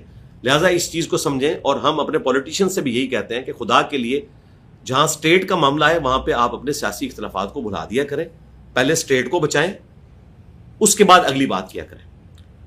اب رہا معاملہ جو عام لوگ بیچ میں شہید ہو جاتے ہیں بڑوں کے ورگلائے جانے پر, تو ان کے بارے میں المصنف ابن ابی شیبہ میں موجود ہے. سیدنا علی سے پوچھا گیا کہ آپ کے مقتولین تو جنت میں, آپ خلیفہ راشد ہیں, آپ کے جو مخالفین ہیں جنگ صفین میں, جو حضرت معاویہ رضی اللہ تعالیٰ عنہ کے ساتھی ہیں, ان کے بارے میں آپ کا کیا موقف ہے؟ یہ کریٹیکل کوسچن. اب تو بات بہت اوپر چلی گئی ہے, یعنی وہ ایک مبارک دور کی بات ہو رہی ہے, صحابہ کرام کا دور. تو سیدنا علی نے کہا کہ میں اللہ سے امید کرتا ہوں کہ ہمارے مقتولین اور ہمارے مخالفین کے مقتولین دونوں ہی جنت میں ہیں. حالانکہ حضرت علی ریٹ آف دی گورنمنٹ کو اسٹیبلش کرنے کے لیے لڑ رہے تھے, لیکن ان کی ایک پازیٹیو سوچ تھی کہ اصلاح کا دروازہ بند نہ ہو. پھر قیامت کے دن معاملہ میرے اور معاویہ کے درمیان اللہ کی عدالت میں طے ہوگا. اس فرمان کی روشنی میں جو حکومتوں کے بڑے ہیں وہ قیامت والے دن پکڑے جائیں گے. یعنی میرے نزدیک کارگل میں جو کچھ کیا پاکستان کی اسٹیبلشمنٹ نے وہ غلط ہے, لیکن جو بچے وہاں پہ شہید ہوئے ان کو تو نہیں پتا تھا, وہ اللہ کے حضور شہداء ہیں. بڑے جائیں گے, پکڑے قیامت والے دن, اور وہ دیں گے جواب. اسی طریقے سے کشمیر جہاد کے نام کے اوپر جو یہاں پہ نان اسٹیٹ ایکٹرز کا تماشا لگا رہا, یہ غلط تھا, لیکن بڑے پکڑے جائیں گے. چھوٹے جو مارے گئے وہ تو ٹرو کاز کے لیے, وہ جس کو صحیح سمجھتے تھے. اسی طریقے سے انڈیا جو کچھ کر رہا ہے بلوچستان میں, اس میں اگر کوئی مسلمان مارا جاتا ہے ان کی طرف سے لڑتا ہوا, اور وہ مس گائیڈڈ تھا، تو اس کا معاملہ اللہ کے سپرد، پکڑے جائیں گے بڑے لوگ. تو اس میں تھم رول یہ ہے، نیشن سٹیٹس میں بھی سنی شیعہ ٹکرائیں، سنی ٹکرائیں، بڑوں کی پکڑ ہوگی جو فیصلہ ساز ہیں. اللہ نہ کرے کہ اس طرح کی صورتحال سے ہمیں گزرنا پڑے. اسی طریقے سے اگر میں آپ سے پوچھوں سنی شیعہ کے بارے میں، تو آپ نے بات کی نا کہ یہ ضیاء کے بعد بنایا گیا تھا یا پھیلایا گیا تھا. ہم اپنی ریلیجیس اختلاف پہ ایک دوسرے کا قتل کرتے رہتے ہیں. سنی شیعہ میں تو بہت ہے، لیکن ان سے بھی زیادہ جن کو مارجنلائز کیا جاتے ہیں وہ ہیں آپ کی جو احمدی یا قادیانی کمیونٹی ہے. ایک تو آپ ان کو کیا کلیسیفائی کریں گے؟ کیا یہ مسلمان ہیں، کیا یہ مسلمان نہیں ہیں؟ پہلے ایک زمانے میں ان کو مسلمان کہا جاتا تھا، اب تو نہیں کہا جاتا. اور دوسرا، ان کے ساتھ کیا ہم بہت زیادتی کرتے ہیں، یا آپ کا کیا خیال ہے اس کے بارے میں؟ میں تو پاکستان کے آئین کے ساتھ ہوں کہ یہ کافر ہے، اور ظاہر ہے ایک پوری ورکنگ کے بعد ان کو کافر ڈکلیئر کیا گیا. اور اللہ کا شکر ہے کہ اس وقت ہمارے پرائم منسٹر ایک سیکولر پرائم منسٹر تھے، کوئی مذہبی پیشوا نہیں تھے ذوالفقار علی بھٹو. لہٰذا کوئی یہ بھی تانا نہیں دے سکتا. اگر یہ کام ضیاء الحق کے دور میں ہوتا تو کوئی کہہ سکتا تھا کہ ایک اسٹرانچ دیوبندی جرنیل تھا جس نے قادیانیوں کو کافر قرار دیا. ایک سیکولر آدمی تھا.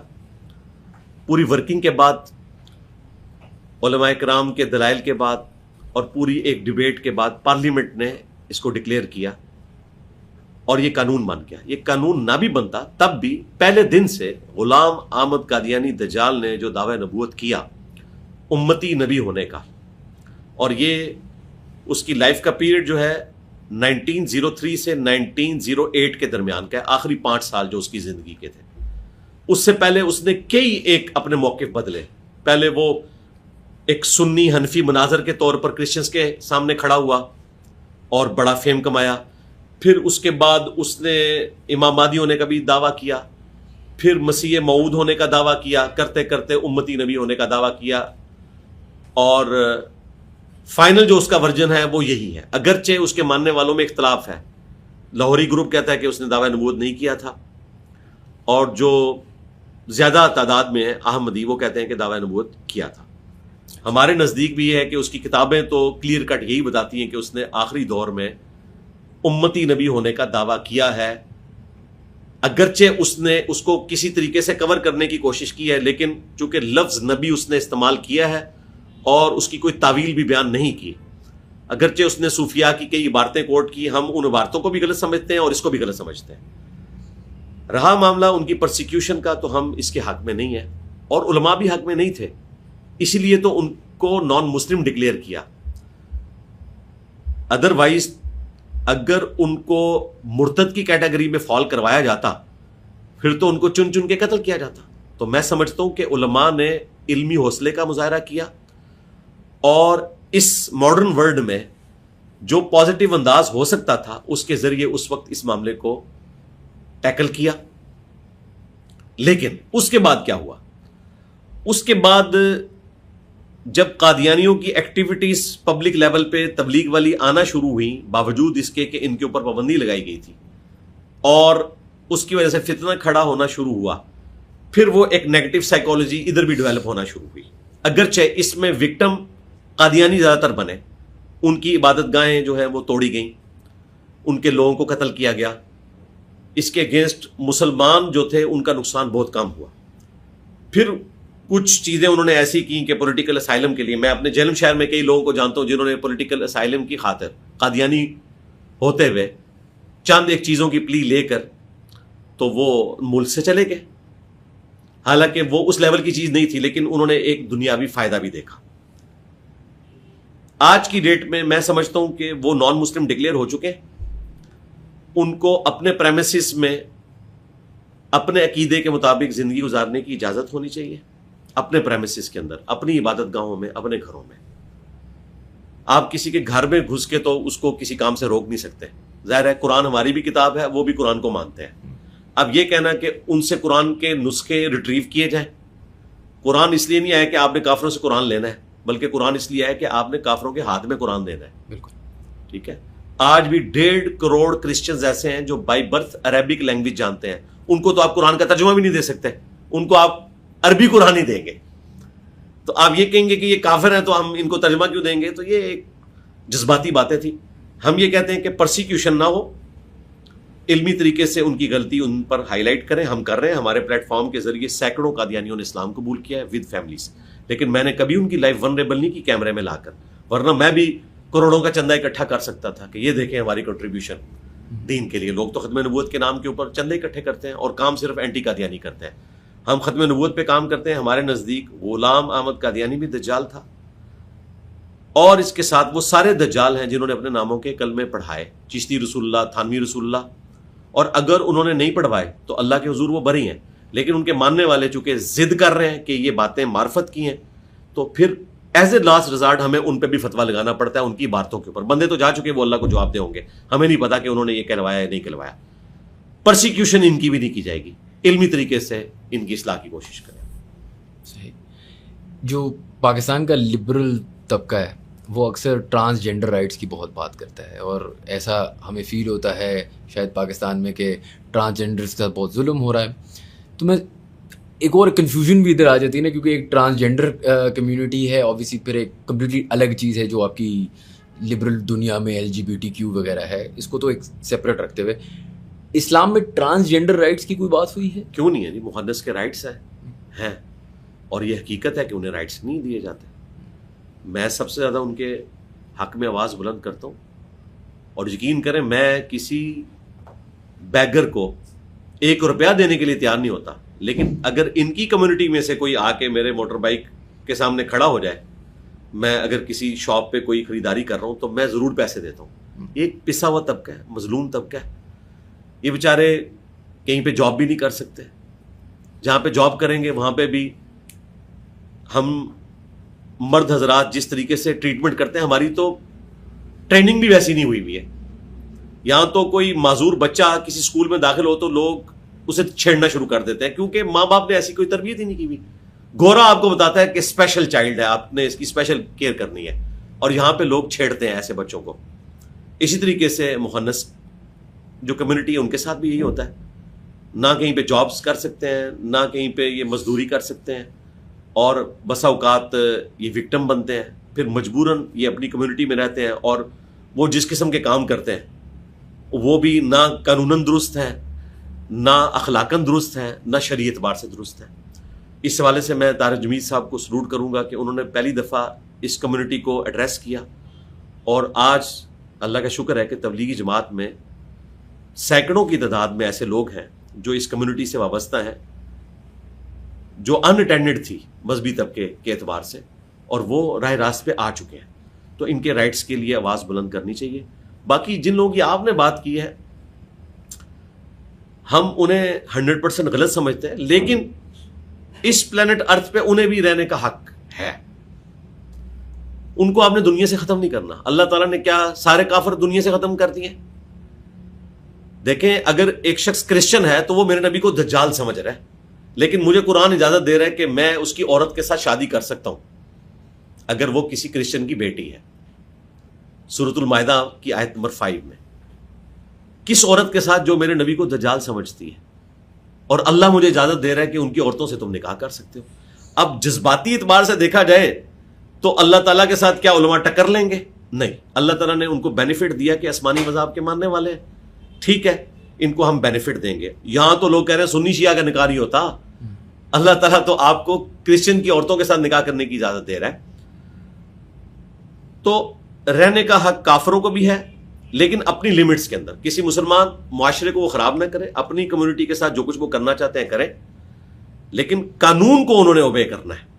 اب دیکھیں, یہاں پر کئی لوگ کرسچنز بن کے, کئی لوگ ہندو بن کے شراب بیچنے کا پرمٹ لے لیتے ہیں, حالانکہ کرسچینٹی میں بھی شراب بیچنا حرام ہے, ہندوازم میں بھی حرام ہے, اور الٹیمیٹلی آپ کو پتہ چلتا ہے کہ مسلمان ہیں جنہوں نے لائسنس لیے ہوئے, جو سب سے زیادہ ٹھیکیدار بنے ہوئے ہیں دنیا میں اخلاقیات کے, اور اسلام کی بدنامی کا باعث بنے ہوئے ہیں.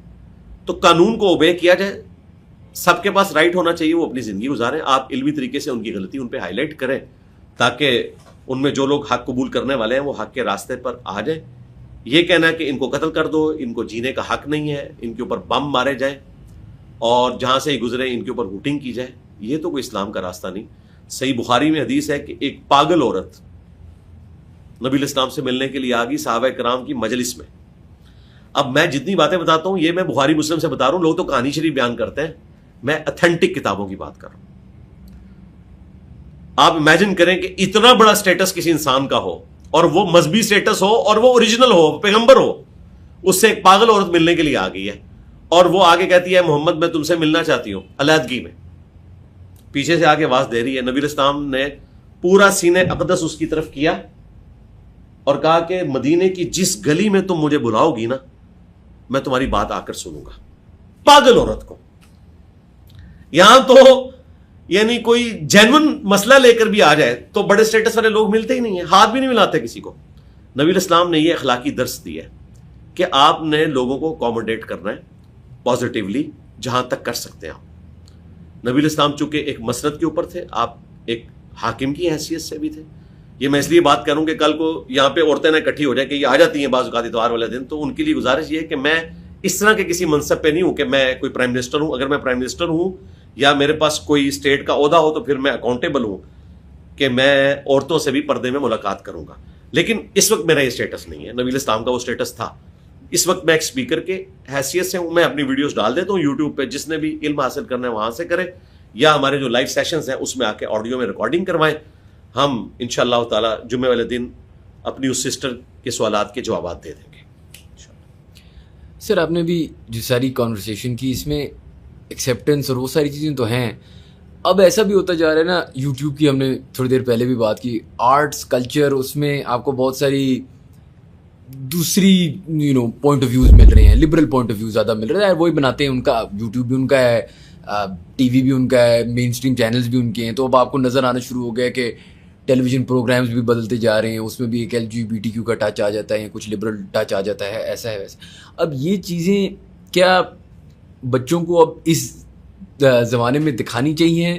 ایک بہت انٹرسٹنگ ڈائلیما آتا جا رہا ہے نا لوگوں کا, کیونکہ ہم اپنا کانٹینٹ تو کریٹ کر نہیں رہے. ایک تو یہ ہے نا, ایک ریلیجیس کانٹینٹ کریٹ ہو رہا ہے. میرا مطلب یہ ہے کہ ہمارے اپنے ڈزنی کے کارٹونز تو نہیں ہیں بچوں کے لیے اس لیول کے, ہمارے اپنی یہ ساری چیزیں نہیں ہیں نا, اس کا ایکویولنٹ یا اس کا ریورس ہمارا کون سا اپنا فیس بک ہے یا اپنی چیزیں ہیں.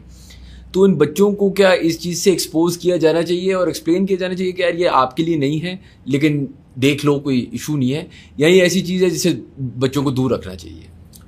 دیکھیں, مسلمانوں میں بھی ایسے لوگ سامنے آئے ہیں جنہوں نے کارٹونز بنانے کی کوشش کی ہے اور اچھے بنائے ہیں. بالکل, عمر انہینا بھی ہیں, اور اس طریقے سے مدنی چینل کے اوپر بھی کارٹونز آ رہے ہیں, اور لوگ بھی کام کر رہے ہیں اس کے اوپر. آپ اچھے بنا بھی لیں تب بھی forbidden fruits are always sweet, تو اپنے ساتھ بٹھا کے دکھا لیں کہ بھائی اس میں کیا ہے, صحیح بھی بتا دیں غلط بھی بتا دیں, دیٹس آل. آپ بند تو نہیں باندھ سکتے, چھپ کے دیکھیں گے. ان ساری چیزوں کا حل یہی ہے کہ آپ وقت آنے پر ایجوکیٹ کریں, وقت سے پہلے نہیں.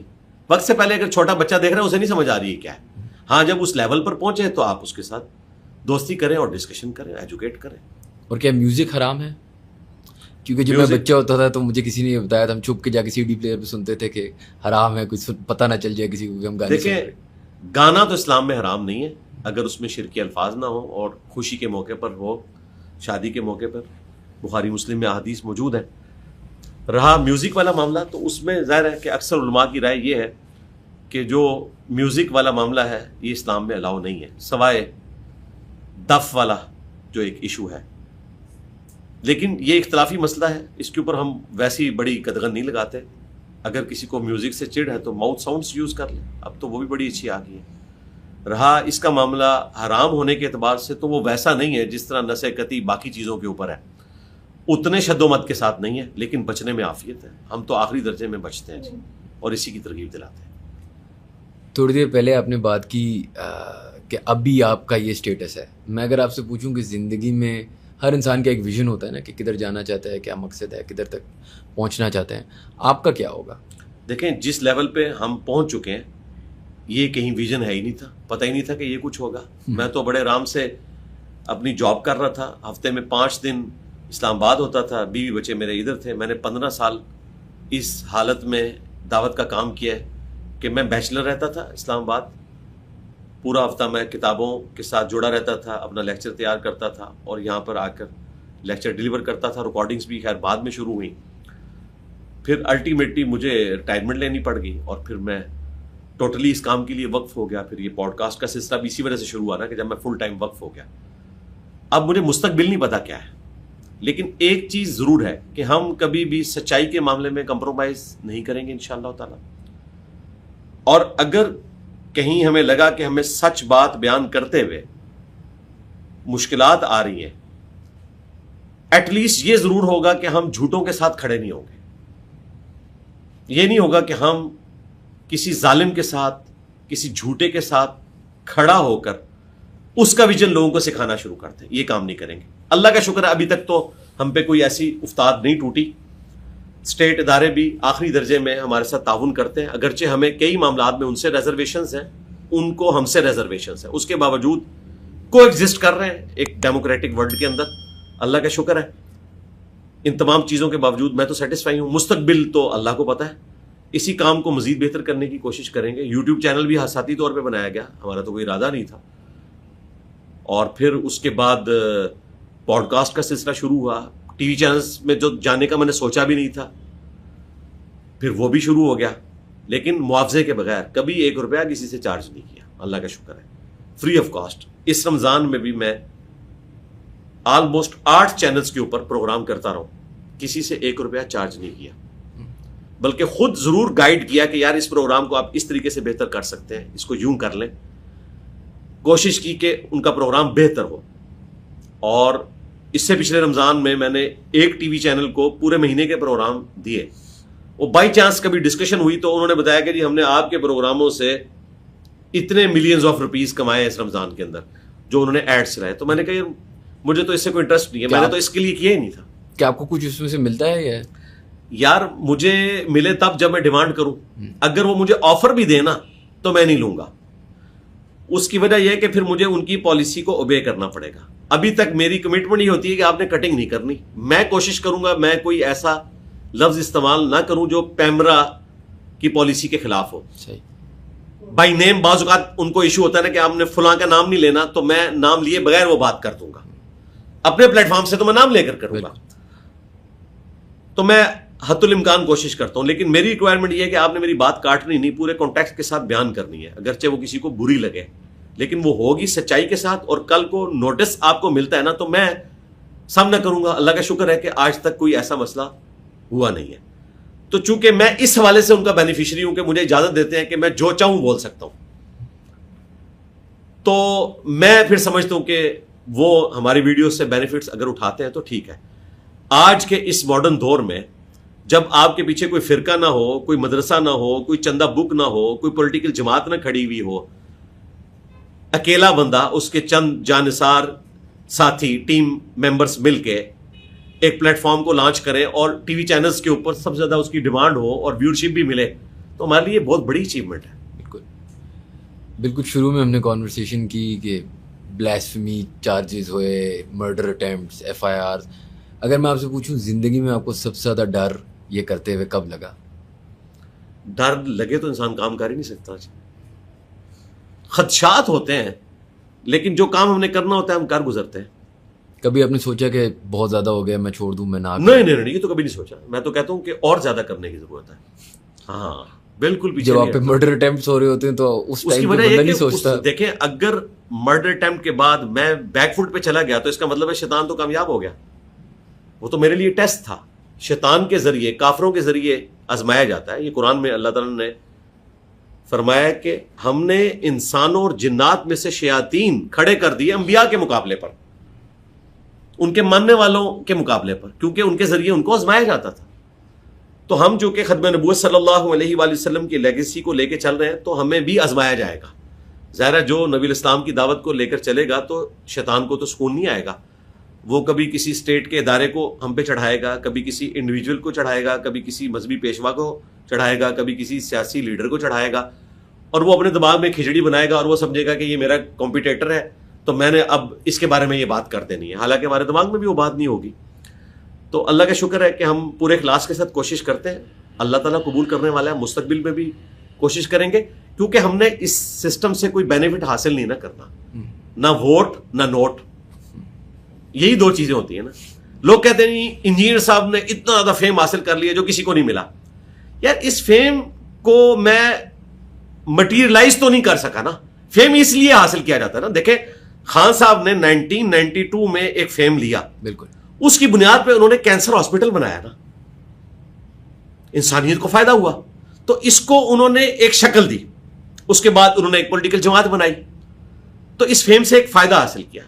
ابرار الحق صاحب انہوں نے ایک فیم حاصل کیا, ہاسپٹل کھولا, اور ایک انہوں نے چیریٹی کا کام کیا, بہت اچھا کام ہے.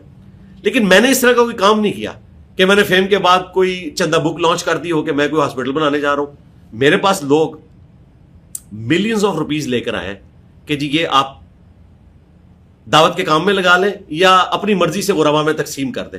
میں ان کو کہتا ہوں کہ شوکت خانم والے بہت اچھا کام کر رہے ہیں, ان کو جا کے پیسہ دیں. عیدی والوں کے پاس جائیں. ہم 1.5 اینٹ کی مسجد علیحدہ نہیں بنائیں گے. یہاں بھی ہم نے 1.5 اینٹ کی مسجد نہیں بنائی ہوئی ہے. یہ اتوار والے دن اکیڈمی کھلتی ہے, یہاں پہ نماز بھی نہیں ہوتی. نماز ہم بھی مسجد میں پڑھتے ہیں اور یہ بند ہو جاتی ہے. میں نے جمعے کا دن بھی نہیں رکھا, کوئی کہیں گے جی جمعے کے لیے شروع کروا دیا ہے.